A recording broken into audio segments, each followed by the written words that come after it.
ایران کے صدر Masoud Pezeshkian کا کہنا ہے کہ ایران جنگ اور عدم استحکام نہیں چاہتا. ایران کو دہشت گرد کہنے والے خود دہشت گرد ہیں جو جب چاہیں جہاں چاہیں کسی کو بھی قتل کر دیتے ہیں.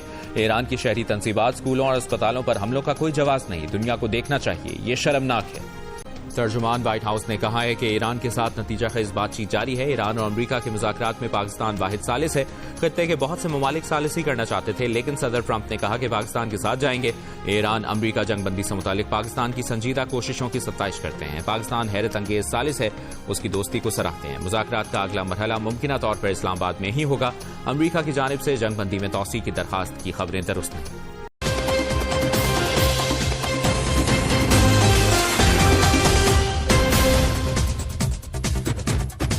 امریکہ کی ایران کو ڈیل نہ کرنے پر دوبارہ جنگ شروع کرنے کی دھمکی. وزیر جنگ پیٹ ہیگزٹ نے کہا کہ مذاکرات ہو رہے ہیں، ایران غلطی نہ کرے، ڈیل نہ کی تو دوبارہ جنگ چھیڑ دیں گے، پہلے سے زیادہ طاقت سے حملے کریں گے. ایرانی بحریہ ختم ہو چکی ہے، آبنائے ہرمز پر ایران کا کوئی کنٹرول نہیں. تجارتی جہازوں کو حملے کی دھمکی دینا کنٹرول نہیں ہوتا. ایران پر نظر رکھی ہوئی ہے، سب پتہ ہے وہ کون سے فوجی اثاثے منتقل کر رہا ہے. امریکہ جب تک چاہے گا ایرانی سمندروں کی ناکہ بندی جاری رکھے گا. امریکی وزیر جنگ نے کہا ایران کسی صورت جوہری ہتھیار نہیں رکھ سکتا.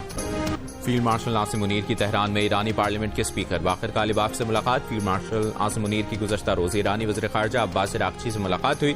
عباس عراقچی نے مذاکرات کی میزبانی پر پاکستان کا شکریہ ادا کیا. کہا خطے میں امن و استحکام کو فروغ دینے سے متعلق ہمارا عزم مضبوط اور مشترک ہے. فیلڈ مارشل عاصم منیر کا ایران میں خیر مقدم کر کے خوشی ہوئی. ISPR کے مطابق فیلڈ مارشل کا دورہ تہران امریکہ اور ایران کے درمیان جاری ثالثی کی کوششوں کا حصہ ہے.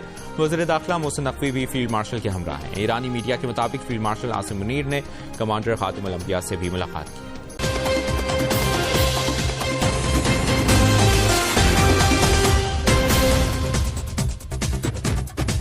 چینی وزیر خارجہ کا ایرانی ہم منصب سے رابطہ. وانگ یی نے کہا کہ جنگ بندی اور مذاکرات کی حمایت کرتے ہیں، امن کے لیے تعمیری کردار ادا کرنے کو تیار ہیں. آبنائے ہرمز پر ایران کی خود مختاری اور جائز حقوق کا احترام کیا جانا چاہیے. محفوظ اور آزاد جہاز رانی کی ضمانت دی جانی چاہیے. عباس عراقچی نے کہا کہ خلیج فارس اور آبنائے ہرمز میں اشتعال انگیز امریکی اقدامات سے علاقائی صورتحال مزید پیچیدہ ہو سکتی ہے. جاپانی وزیر خارجہ کا بھی عباس عراقچی سے رابطہ. کہا کشیدگی کم کرانے میں مدد دینے کو تیار ہے. امریکی chairman joint chief of staff general Dan Caine نے کہا ہے کہ امریکی فوج ایک لمحے کے نوٹس پر ایران پر دوبارہ حملے شروع کر سکتی ہے. وزیر جنگ پیٹ ہیگزٹ کے ساتھ پریس کانفرنس کرتے ہوئے انہوں نے کہا کہ آبنائے ہرمز کی ناکہ بندی تمام جہازوں کے لیے ہے.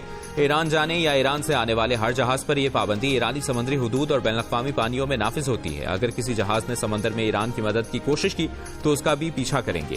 جنرل ڈین کین نے کہا کہ ناکہ بندی کے دوران 13 جہازوں کو واپس جانے پر مجبور کیا ہے. ان میں وہ جہاز بھی شامل ہیں جو ایرانی تیل لے جا رہے تھے. ایران کے سپریم لیڈر مجتبی خامنہئی کے مشیر محسن رضائی کا کہنا ہے کہ ایرانی لانچرز امریکی بحری جہازوں کو ڈبونے کے لیے تیار ہیں. مکمل حقوق تسلیم کیے جانے تک آبنائے ہرمز نہیں چھوڑیں گے. اگر ایرانی بحریہ تباہ ہو چکی ہے تو پھر امریکہ آبنائے ہرمز سے گزرنے کی جرات کیوں نہیں کر رہا.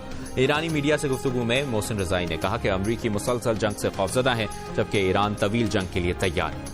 پاکستان کا کہنا ہے کہ ایران امریکہ مذاکرات میں نہ بریک تھرو ہوا نہ بریک ڈاؤن ہوا. مذاکرات میں تعطل بھی پیدا نہیں ہوا. اہم بات یہ ہے کہ فریقین مذاکرات پر آمادہ ہیں اور بات چیت کا سلسلہ جاری ہے. اسلام آباد مذاکرات کے بعد پاکستان کا ثالثی کا کردار جاری رہا. وزیر اعظم اور فیلڈ مارشل کی قیادت میں پاکستان نے فریقین سے رابطے کے چینلز کھلے رکھے. مثبت پیش رفت اور مذاکراتی عمل کے تسلسل کا خیر مقدم کیا جانا چاہیے. ترجمان دفتر خارجہ کا کہنا تھا کہ آئندہ مذاکرات کے شیڈول کا ابھی اعلان نہیں کیا گیا. اس بارے میں قیاس آرائیوں سے گریز کیا جائے.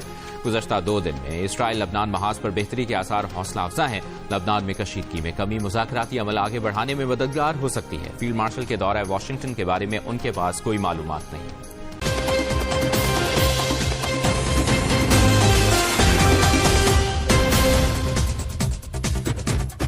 لبنان اور اسرائیل کے درمیان 10 روزہ جنگ بندی پر اتفاق ہو گیا. امریکی صدر ڈونلڈ ٹرمپ نے کہا ہے کہ لبنان کے صدر اور اسرائیلی وزیر اعظم کے ساتھ اچھی بات چیت ہوئی. لبنانی صدر اور اسرائیلی وزیر اعظم نے امن قائم کرنے پر اتفاق کیا. اس سے پہلے لبنانی صدر نے جنگ بندی حصول کی کوششوں پر صدر ٹرمپ کا شکریہ ادا کیا.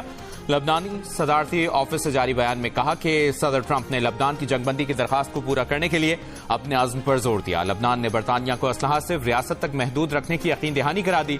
صدارتی اعلامیے کے مطابق یہ یقین دہانی صدر جوزف اون اور برطانوی وزیر ہمیش فالکنر کی ملاقات میں کرائی گئی۔ برطانوی وزیر کا اسرائیلی بمباری سے بے گھر شہریوں کی بحالی کے لیے 2.5 کروڑ پاؤنڈز امداد دینے کا وعدہ۔